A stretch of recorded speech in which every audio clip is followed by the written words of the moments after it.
Welcome back to heart stories. కోపాన్ని control చేసుకొని రూమ్కి వెళ్ళి టవల్ తీసుకొని వాష్రూమ్కి వెళ్ళాడు జయ్. అప్పటికే ఇద్దరు ముగ్గురివి అయిపోయాయి. కానీ బుడ్డి కూడా లైన్లో నిలబడి జతిన్తో ఆడుతూ జయ్ని చూసి కాస్త ఆటలు ఆపి కుదురుగా నిలబడింది.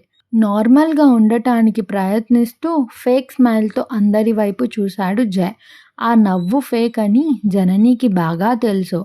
కాలింది కదా, నువ్వు తన్మయ్ని ఫ్లర్ట్ చేస్తుంటే నాకు ఇంతకంటే ఎక్కువే కాలింది. మరి ఆ మంట ఎలా ఉంటుందో నీకు కూడా తెలియాలి కదా, అందుకే అంటించాను, బాగుందా అన్నట్లుగా చూసింది జనని. జయ్ బుడ్డి వైపు మింగేసేలా చూశాడు. ఇంతలో జతిన్ వంతు రావడంతో, బేబీ నువ్వు వెళ్ళు ఫస్ట్, నీకు రెడీ అవ్వడం లేట్ అవుతుంది కదా, నేనైతే ఫాస్ట్గా రెడీ అయిపోతాను అని అన్నాడు జనని వైపు చూస్తూ.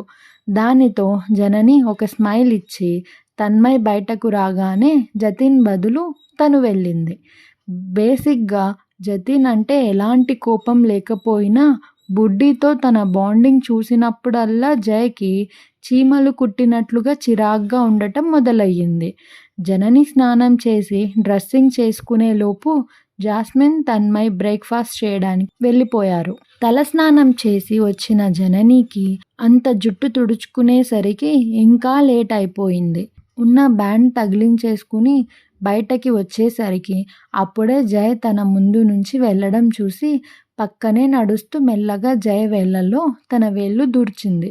తన వేళ్లను విదిలించుకుంటూ, దీనికి మాత్రం నేనెందుకు, పిలు వాణ్ణే జతీన్ అంటూ సీరియస్గా కొక్కిరించాడు జయ్. అయినా జనని వదలకుండా అలాగే పట్టుకునేసరికి ఎక్కువసేపు విదిలించలేకపోయాడు జయ్. అది గమనించిన జనని క్యూట్గా నవ్వుతూ చేయిని ఊపడం మొదలుపెట్టింది. కాసేపు ఊరుకొని, ఓయ్ ఆపవే, నా చేయి ఊడిపోయేలా ఉంది అన్నాడు జయ్. మరి నాకు ఈరోజు చికెన్ నూడిల్స్ కొనిపిస్తావా అని అడిగింది జనని ముద్దు ముద్దుగా చూస్తూ. ఎందుకు, అవి ఇవి కొనిపెట్టి నీతో తన్నులు తినడానికా, నాకు అంత దూలేం లేదే బుడ్డి అన్నాడు జయ్ స్టైల్గా తల తిప్పి. మళ్ళీ ఏదో గుర్తొచ్చిన వాళ్లాగా, అవునే బుడ్డి, మీరు నాన్ వెజ్ తినరు కదా, వచ్చిన కొత్తలో యాక్ యాక్ అనేదానివి, మరి ఇప్పుడేంటి ఎండువి పచ్చివి బ్రతికినవి చచ్చినవి అన్నీ కలిపి నమలేస్తున్నావు అని అడిగాడు జనని వైపు చూస్తూ. నువ్వు తింటున్నావుగా, అందుకే నేను తింటున్నా అని అంది జనని. ఆహా, నేనేం తింటే అవి తింటావా అని అడిగాడు జయ్. తింటాను అని అంది జనని. అయితే నేను గడ్డి తింటాను, నువ్వు కూడా తిను అన్నాడు జయ్. నువ్వు తిను, నేను తినకపోతే అడుగు అని అంది జనని జయ్ వైపు చూసి. మాట్లాడి జయ్ చూడగానే తల పక్కకు తిప్పేసుకుంటూ.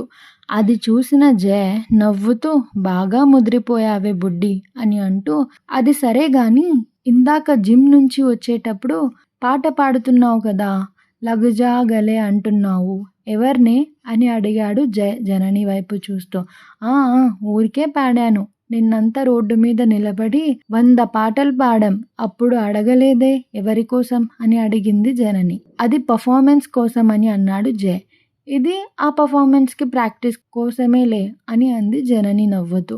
ఆ మాటలు విని, బుడ్డి నువ్వు మామూలుగా కాదే, బాగా ముదిరిపోయావు, బాగా అంటే బాగా అంటూ భుజం చుట్టూ చేయి వేసి దగ్గరకు లాక్కున్నాడు జయ్. మరి సాయంత్రం కొనిపిస్తావా చికెన్ నూడిల్స్ అని అడిగింది జనని. నువ్వు ఇవన్నీ మేస్తున్నావని మీ ఇంట్లో తెలిస్తే అప్పుడేంటి పరిస్థితి అన్నాడు జయ్. అప్పుడు చూసుకుందాంలే జయ్, ఇప్పుడు కొనివ్వు అంటూ జయ్ని ఊపిరాడనివ్వలేదు జనని. సరే కొనిస్తానులే పద అన్నాడు Jay. Thank you Jay, thank you so much అని అంది జనని చాలా సంతోషపడిపోతూ. ఈ విషయం అందరికీ టామ్ చేసి చెప్పకు, చెప్పావంటే వాళ్ళు కూడా వస్తారు, నీకు ఈ నెలలో అస్సలు ఇంకేం కొనిపెట్టను, ఎందుకంటే నా దగ్గర డబ్బులు లేవు అని అన్నాడు జయ్. అస్సలు చెప్పను అని అంది జనని కళ్ళు గిరాగిరా తిప్పుతూ. ఇంతలో డైనింగ్ రూమ్ రావడంతో ఇద్దరు టిఫిన్ చేయడానికి కూర్చున్నారు. అప్పటికే మిగిలిన వాళ్ళది తినడం కూడా అయిపోయింది. బుడ్డి ఇప్పటి వరకు ఏం చేస్తున్నావు, ఈరోజు త్వరగానే స్నానం చేశావు కదా అని అడిగింది జాస్మిన్. తలస్నానం చేశాను, జుట్టు ఆరబెట్టుకునేసరికి లేట్ అయింది అని అంది జనని. డ్రయర్తో 5 నిమిషాల్లో ఆరిపోతుందిగా అని అంది తన్మయ్. నాకు ఒక్కదానికే వీలు కాలేదు అని అంది జనని. అవునా, నన్ను పిలవచ్చుగా బుడ్డి అని అన్నాడు జతిన్. మీరంతా వెళ్ళిపోయారు అని అంది జనని. మరి మేమున్నప్పుడే అడగొచ్చు కదా బుడ్డి అని అంది తన్మయ్. నా కోసం ఆగితే మీకు ఆకలవుతుంది కదా, అందుకే అడగలేదు అని అంది జనని. ఓ సో స్వీట్ అన్నాడు సుభాష్ జనని తల మీద చేయి వేసి రుద్దు. జై తినేవాడల్లా తల పైకెత్తి జననిని చూసి, దొంగ మొహంది, పైకి కనిపించేంత స్వీట్ ఏం కాదు, కాకపోతే క్యూట్నెస్తో పడేస్తుంది అంతే అనుకున్నాడు మనసులో. బ్రేక్ఫాస్ట్ చేసి ప్రాక్టీస్కి వెళ్ళగానే వాళ్ళకి ఆల్రెడీ ప్రొడ్యూసర్ నుంచి ఫోన్ వచ్చినట్లున్నాయి. మీకు ఈవినింగ్ మళ్ళీ పర్ఫార్మెన్స్ ఉంది, ప్రొడ్యూసర్స్ అందరూ మీకు ఇంకో ఛాన్స్ ఇవ్వాలి అనుకుంటున్నారు, సెలెక్టెడ్ సాంగ్స్ లిస్ట్ ఇందులో ఉన్నాయి అంటూ పెన్ డ్రైవ్ ఇచ్చి ప్రాక్టీస్ చేసుకొని ఈసారన్నా వాళ్ళని మెప్పిస్తారో లేదంటే మళ్ళీ మిస్టేక్స్ చేసి సంవత్సరాలు ఎదురు చూస్తారో మీరే నిర్ణయించుకోండి అని చెప్పి అందరూ అక్కడి నుంచి వెళ్ళిపోయారు. పెన్ డ్రైవ్ వైపు చూస్తూ అందరూ మళ్ళీ ఒకరి మొహాలు ఒకరు చూసుకున్నారు. ఈసారి అవకాశం చేజార్చుకుంటే ఇంకా మనల్ని ఎవ్వరూ పట్టించుకోరు, సో ఈసారి అవకాశం అస్సలు మిస్ అవ్వకూడదు. అలా అవ్వకూడదంటే ఎవరో ఒకరి చేతుల్లో లేదు, మన 8 మంది చేతుల్లో ఉంది.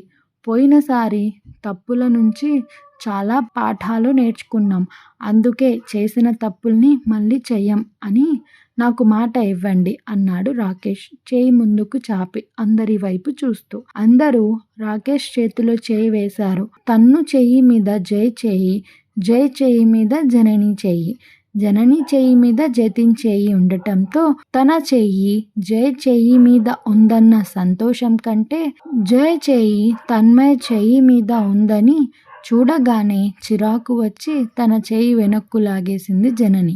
దాంతో అందరి చేతులు బ్రేక్ అయ్యాయి. అదేంటి బుడ్డి అలా సడన్గా లాగేశావు అన్నాడు చరణ్. అంటే పాత మిస్టేక్స్ చచ్చినా చెయ్యను, కొత్త మిస్టేక్స్ చేస్తానని దాని అర్థం కదే బుడ్డి అన్నాడు జై నవ్వుతో. హిహి అని జైని వెక్కిరించింది. పెన్ డ్రైవ్ తీసుకువెళ్ళి పెట్టింది జనని. ఓయ్ నేను ముందే చెప్తున్నా, డ్యూయట్ ఉంటే మాత్రం నేను రాకేష్ బ్రోతో చెయ్యను బాబా, నిన్న నన్ను మరీ నడి రోడ్డు మీద బక్రాని చేసి వదిలిపెట్టారు అన్నాడు చరణ్ తన బాధ చెప్పుకుంటూ. అలా అంటే ఎలా బ్రో, ప్రస్తుతానికి వాళ్ళు మన మీదే వదిలేశారు కాబట్టి నిన్నటిలాగానే కంటిన్యూ అయిపోదాం. నిన్న ఆ పర్ఫార్మెన్స్ చూసే కదా ఆయన మనకి ఛాన్స్ ఇచ్చారు అని అన్నాడు జతిన్. అబ్బచ్చా నీదేం పోయింది బాబు, అలాగే కంటిన్యూ అవుదామని చెప్తావు, తమరికి తన్ను వచ్చింది కదా, ఇంకేం బాగా పండగ చేసుకుంటున్నావు, నాకే ఇక్కడ సీన్ సితార్ అవుతుంది అన్నాడు చరణ్ గుర్రుగా జతిన్ వైపు చూస్తూ. గైస్ ఇప్పుడు ఆర్గ్యూ చేస్తూ కూర్చుంటే టైం వేస్ట్ తప్ప ఏమీ ఉండదు, ఇక్కడ మన దగ్గర వేస్ట్ చేసుకునేంత టైం లేదు అన్నాడు సుభాష్. కరెక్ట్ సుభాష్ అన్నాడు రాకేష్. అరే యార్ డ్యూయట్లు ఒకటో రెండో ఉండి ఉంటాయి, అది ఎలాగోలా మేనేజ్ చేసుకుందాం అని అంది జాస్మిన్. ఎలాగోలా అందరూ చరణ్ని సముదాయించి ఒప్పించారు. బుడ్డి అయితే పిచ్చ హ్యాపీగా ఉంది, ఎందుకుండదు, తన జోడి జై కదా అని అనుకుంటూ లోపలే డాన్స్ చేస్తుంది. ఇంతలో సాంగ్స్ ప్లే అవ్వడంతో గ్రూప్ సాంగ్స్ డ్యూయట్లు బీభత్సంగా ఉండటంతో అందరూ గుడ్లు తేలేశారు. చరణ్ రాకేష్ పరిస్థితి అయితే మరి దారుణంగా ఉంది. ఇన్ని డ్యూయట్లా అని తల కొట్టుకుంటున్నారు. బుడ్డి అయితే హుషారుగా బీట్కి తగ్గట్లుగా డాన్స్ చేస్తూ పాట పాడటం స్టార్ట్ చేసేసరికి జై ఓ కంట కనిపెడుతూ చిన్నగా నవ్వుతూనే ఉన్నాడు. బుడ్డిది ఎంత స్వీట్ వాయిసో అక్కడున్న అందరికీ తెలుసు. పాడుతున్నప్పుడు ఇంకా క్యూట్ ఎక్స్ప్రెషన్స్ ఇస్తూ పాడుతుంది. జనని పాడుతుంటే జై మాత్రమే కాదు జతిన్ కూడా సూపర్ స్మైల్తో చూస్తున్నాడు. కానీ జనని చూపులు మాత్రం జై వైపే ఉన్నాయి. వావ్ బుడ్డి సూపర్ వాయిస్ నీది, గోల్డెన్ బేబీవి నువ్వు అంటూ సుభాష్ జనని బుగ్గలు లాగి ముద్దు చేశాడు. సుభాష్ తర్వాత జాస్మిన్ కూడా వచ్చి జనని బుగ్గలు లాగి క్యూట్ బేబీ అంటూ ముద్దు చేసింది. జై మాత్రం దూరం నుంచే చూస్తూ చిన్నగా స్మైల్ ఇచ్చేసరికి దానికే తెగ సంబరపడిపోయి అందరూ బుగ్గలు లాగి ముద్దు చేస్తుంటే సిగ్గుపడుతూ ఇంకా ముద్దుగా ఉండటంతో జై పక్కన నిలబడిన తన్ను కూడా జననిని చూసి సో స్వీట్ కదా అని అంది నవ్వుతూ. స్వీట్ కాదు క్యూట్, ఇప్పుడు నువ్వు మళ్ళీ నాకు స్వీట్స్ గుర్తు చేయకు బేబీ, నాకు కొరుకు తినేయాలనిపిస్తుంది అన్నాడు జై నవ్వుతూ. ఓ గాడ్, తమరికి ఈ వీక్నెస్ ఒకటి ఉంది కదూ, మర్చేపోయాను అని అంది తన్ను నవ్వుతూ. వాళ్ళు దూరంగా ఉండేసరికి మాటలు వినపడక వాళ్ళు నవ్వుకోవడం మాత్రమే కనిపించేసరికి అప్పటి వరకు సూపర్గా పాడుతున్న బుడ్డి సడన్గా ఆపేసి ఏడుపు మొహం పెట్టుకుని వాళ్ళనే చూస్తూ ఉండటంతో సుభాష్ గమనించాడు. Thanks for watching.